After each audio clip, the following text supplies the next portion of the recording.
जनपद मुरादाबाद के बिलारी थाने के क्षेत्र गांव थामला निवासी युवक ने सल्फास की गोलियां खाकर आत्महत्या कर ली। बताया जाता है कि गांव थामला निवासी रियासत के 5 बेटे हैं, जिनमें नजाकत 18 वर्ष का तीसरे नंबर का बेटा है।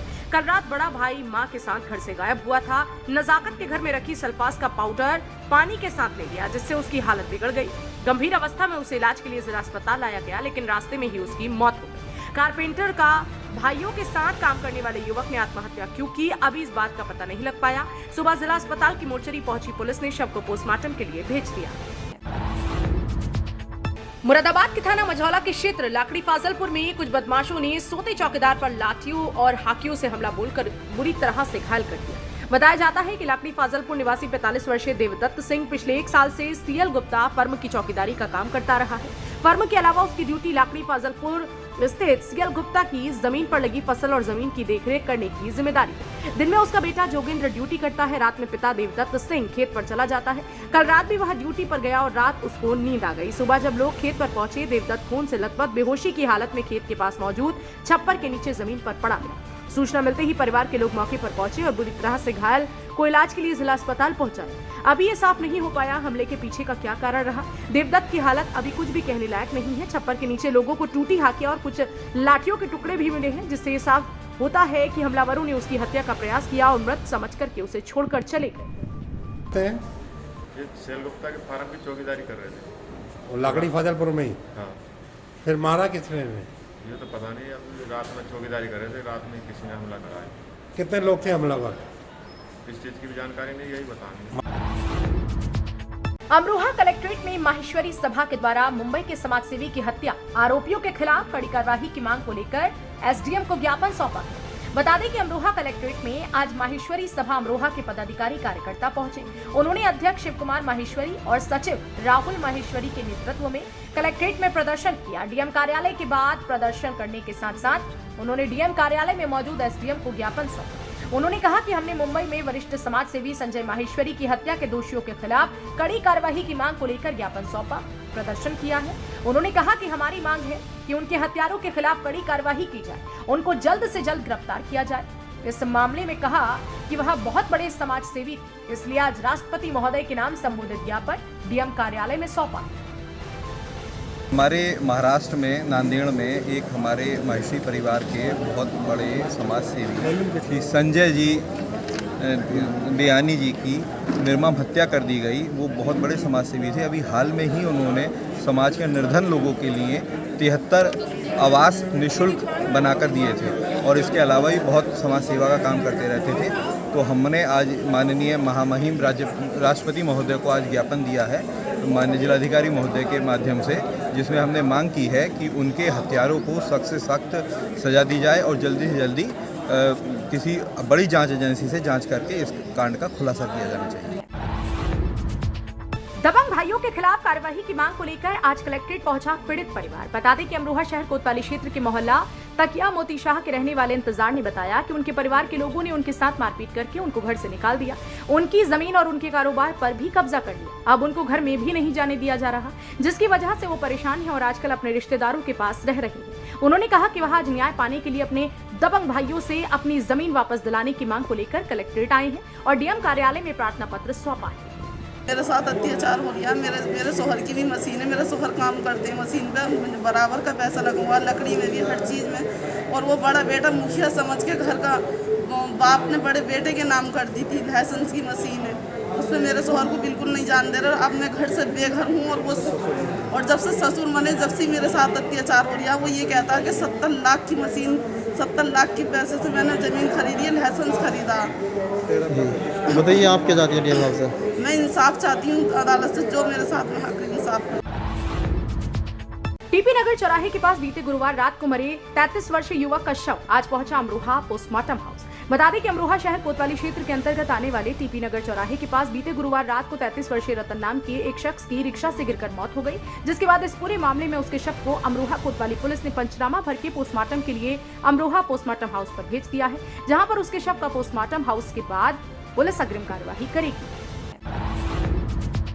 धनौरा मार्ग पर अज्ञात वाहन की टक्कर से 40 वर्षीय शख्स की हुई मौत। पुलिस ने पोस्टमार्टम के लिए अमरोहा भेजा शव। बता दें कि अमरोहा जनपद के मंडी धनौरा थाना क्षेत्र के धनौरा मार्ग पर आज फैक्ट्री से ड्यूटी समाप्त करके अपने घर वापस लौट रहे 40 वर्षीय भूदेव सिंह की बाइक को अज्ञात वाहन ने टक्कर मार दी, जिसकी वजह से उनकी मौत हो गई। इस मामले में बताया गया है कि हादसा बीते गुरुवार रात का है, जिसके बाद उनके शव को आज अमरोहा में पोस्टमार्टम के लिए धनौरा थाना पुलिस ने भेज दिया है, जहां पर उनके शव का पोस्टमार्टम होगा। उसी रिपोर्ट के आधार पर पुलिस अग्रिम कार्यवाही करेगी।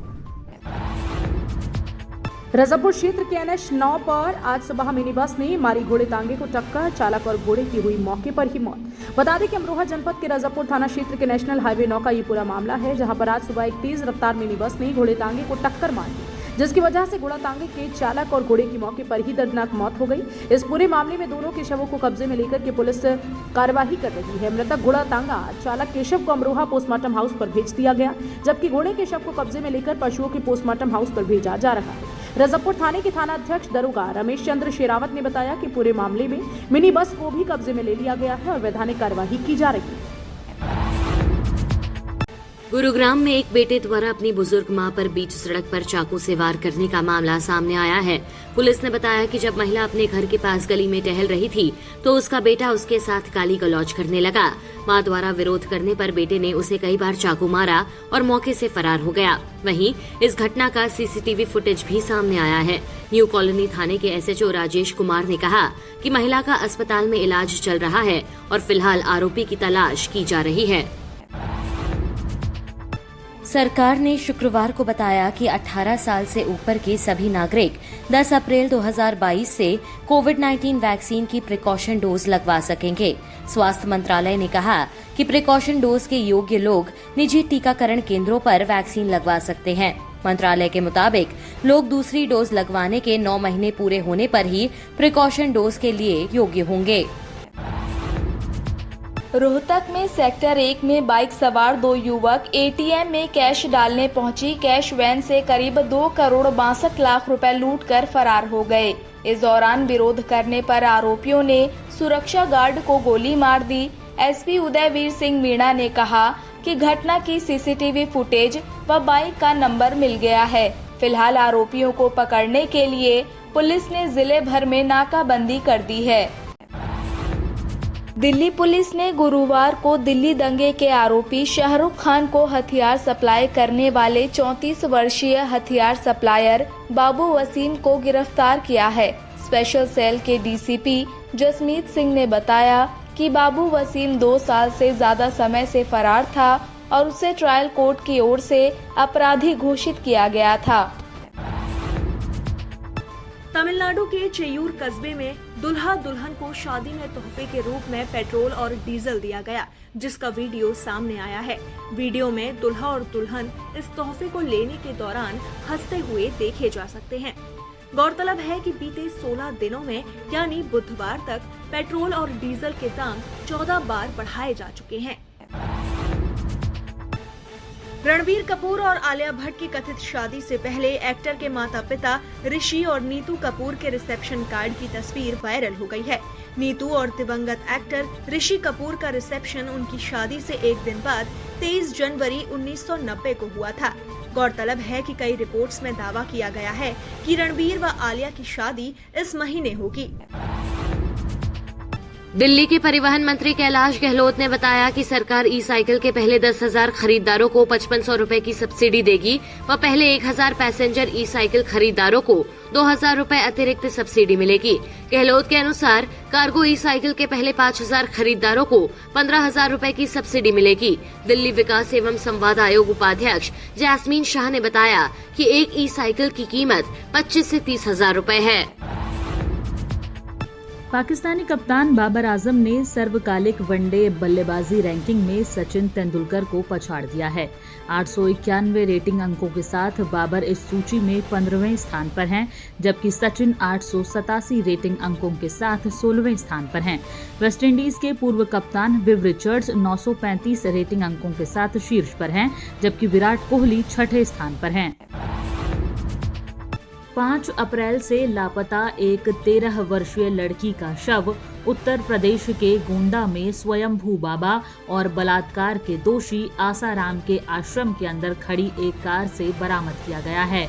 पुलिस ने शव को पोस्टमार्टम के लिए भिजवा दिया है। वहीं मामले में पूछताछ के लिए पुलिस ने आश्रम के एक व्यक्ति को हिरासत में लिया है।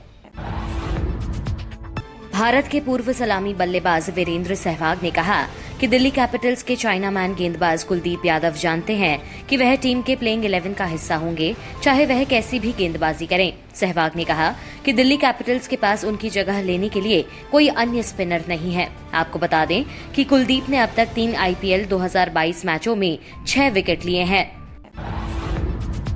उत्तर प्रदेश शिक्षक पात्रता परीक्षा 2021 के परिणाम शुक्रवार को घोषित कर दिए गए। आपको बता दें कि प्राइमरी लेवल पर करीब 38%, जबकि उच्च प्राइमरी में करीब 28% अभ्यर्थी पास हुए हैं। गौरतलब है कि प्राथमिक स्तर पर 4,43,598 परीक्षार्थी पास हुए हैं। वहीं उच्च प्राथमिक स्तर पर 2,16,994 परीक्षार्थी पास हुए हैं। वहीं इस परीक्षा में शामिल हुए सभी छात्र बोर्ड की ऑफिशियल वेबसाइट updeled.gov.in पर जाकर अपने रिजल्ट चेक कर सकते हैं। बेंगलुरु के पुलिस कमिश्नर कमल पंत ने शुक्रवार को बताया कि शहर के 5 से अधिक स्कूलों को ईमेल के जरिए उनके परिसर में बम होने की धमकी मिली है। उन्होंने बताया कि बम निरोधक दस्ते स्कूलों में पहुंचकर वहां तलाशी अभियान चला रहे हैं। रिपोर्ट्स के मुताबिक अभी तक इनमें से किसी भी स्कूल में विस्फोटक सामग्री नहीं मिली। राष्ट्रीय स्मारक प्राधिकरण यानी NMA के अध्यक्ष तरुण विजय ने गुरुवार को कहा कि कुतुब मीनार परिसर में अपमानजनक तरीके से रखी गई भगवान गणेश की मूर्तियों को या तो हटा दिया जाए या उन्हें सम्मान पूर्वक रखा जाना चाहिए। तरुण विजय के मुताबिक उन्होंने 1 साल पहले ASI के सामने इस मुद्दे को उठाया था, लेकिन अब तक कोई जवाब नहीं मिला है।